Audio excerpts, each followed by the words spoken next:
In the 1960s, Bob Crane had it all that an actor could ever dream of. With his flawless smile and quick wit, he captured hearts playing Colonel Robert Hogan, the smart commander of the popular sitcom Hogan's Heroes. Behind the cameras, he was no less charming, with his quick humor and friendly demeanor. Yet, while the world perceived him as the friendly TV star, unbeknownst to all, his life was disintegrating in ways that few could have ever thought possible. What started as a career in comedy would culminate in betrayal, scandal, and a violent death that raised more questions than answers.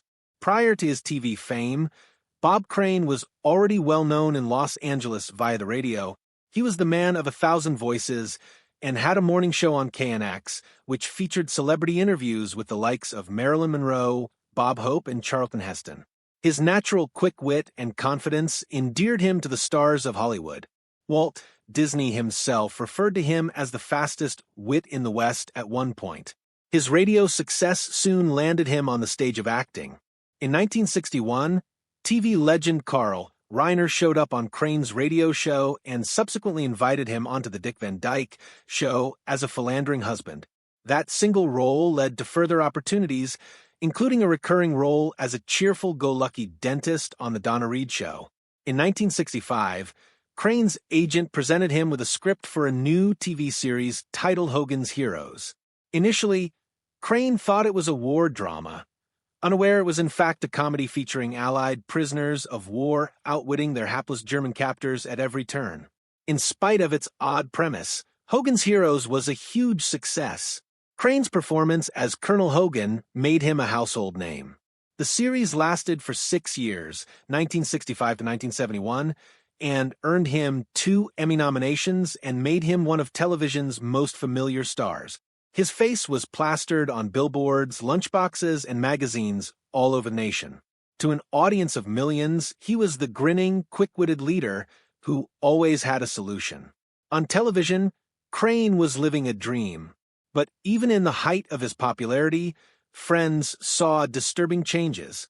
His home life was strained, his hunger for adventure intensified, and his behind-the-scenes conduct started to show an all-consuming obsession that would one day destroy him.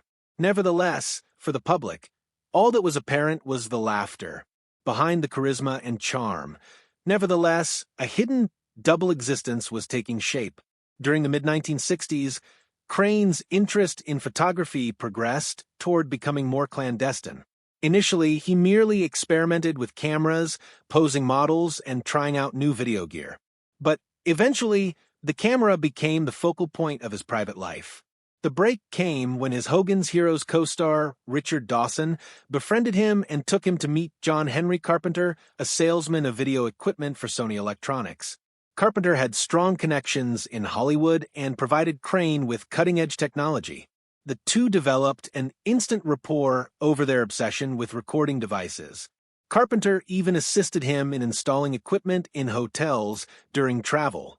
What started as curiosity-based friendship escalated into behavior that alarmed those who knew Crane most closely.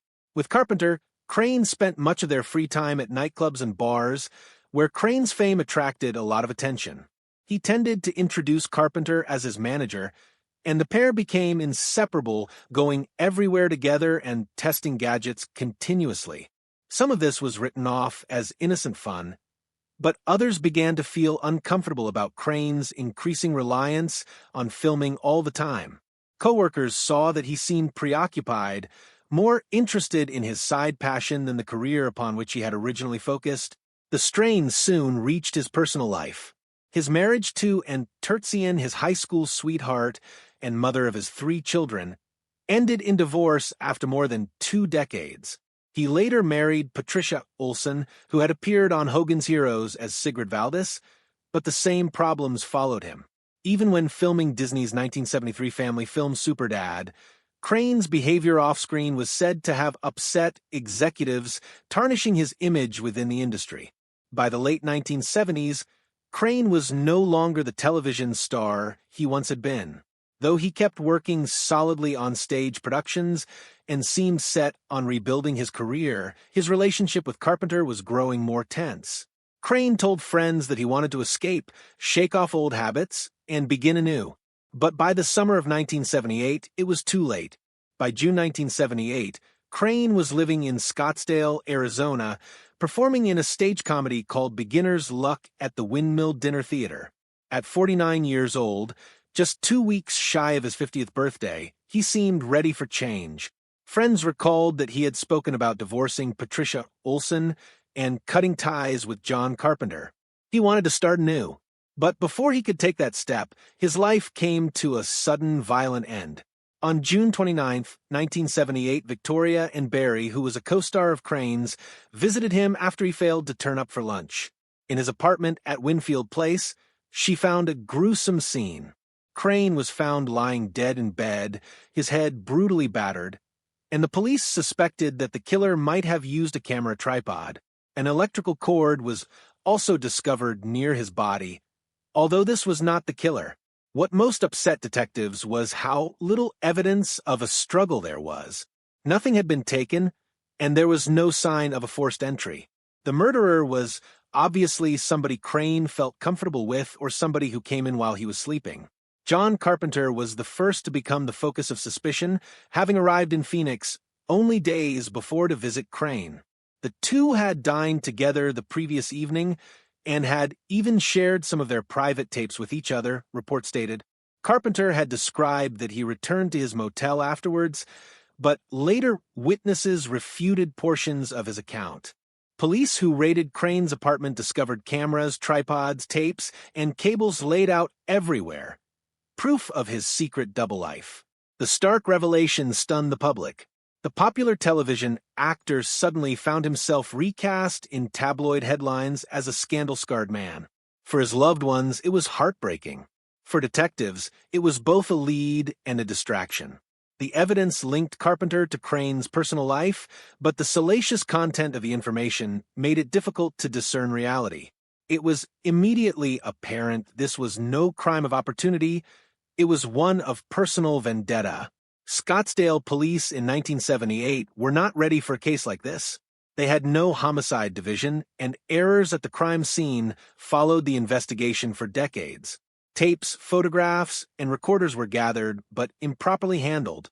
Friends and relatives, even Crane's eldest son, Robert, were permitted into the apartment before it was secured, tampering with the scene through fingerprints, footprints, and hair. In spite of these mistakes, suspicion was centered firmly on Carpenter. His rental car had smears of blood of the same type as Crane's, but blood typing left the district attorney without cause to press charges since DNA testing wasn't available. Without weapon or clear fingerprints, the district attorney refused to indict Carpenter. Carpenter went back to Los Angeles, but his reputation was ruined. The case went cold for over a decade. In 1990, it was reopened by investigators, spurred on by developments in DNA technology. They discovered an old photo of the interior of Carpenter's car with what seemed to be a biological residue. The initial samples had been misplaced, but the photo provided prosecutors with enough to act on. In 1992, John Carpenter was arrested and charged with Crane's murder. The trial started in 1994 and played out as a Hollywood courtroom drama. Prosecutors accused Carpenter, outraged by Crane's decision to end their friendship, of killing him. Prosecutors used blood evidence, the two men's past, and testimony from Crane's son Scotty, who reported that his father had discussed cutting Carpenter out of his life. The defense countered that the evidence was circumstantial, citing that the biological sample was absent, the crime scene was botched, and the tripod theory was conjecture. They also raised alternative suspects. After weeks of testimony, the jury acquitted Carpenter. He had continued to claim innocence until his 1998 death. Officially, the case went back into cold files, unsolved. For Bob Crane's kids, the trial brought nothing but pain. His oldest son, Robert, recounted the agony of seeing his father's private life turned into public spectacle, trumping his career in television and radio. Another son, Robert David Crane, expressed doubt that Patricia Olson might have been more involved, pointing out that Crane's will left all to her, omitting his first wife and kids.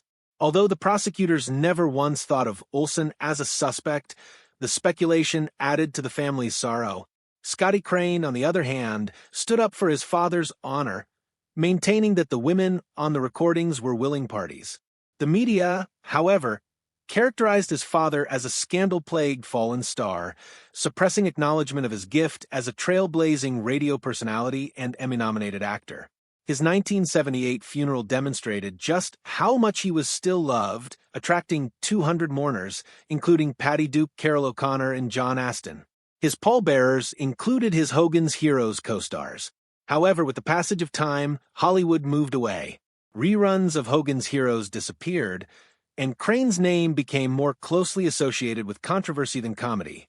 Even years later, attempts at cracking the case broke down. In 2016, fresh DNA analysis was conducted on Carpenter's rental car blood. 2 male DNA profiles were revealed, unidentified, and 1 too deteriorated for conclusions. Everything else was used in the process and destroyed, with no hope for retesting. The case stalled in limbo once more. The surviving family of Crane were frustrated.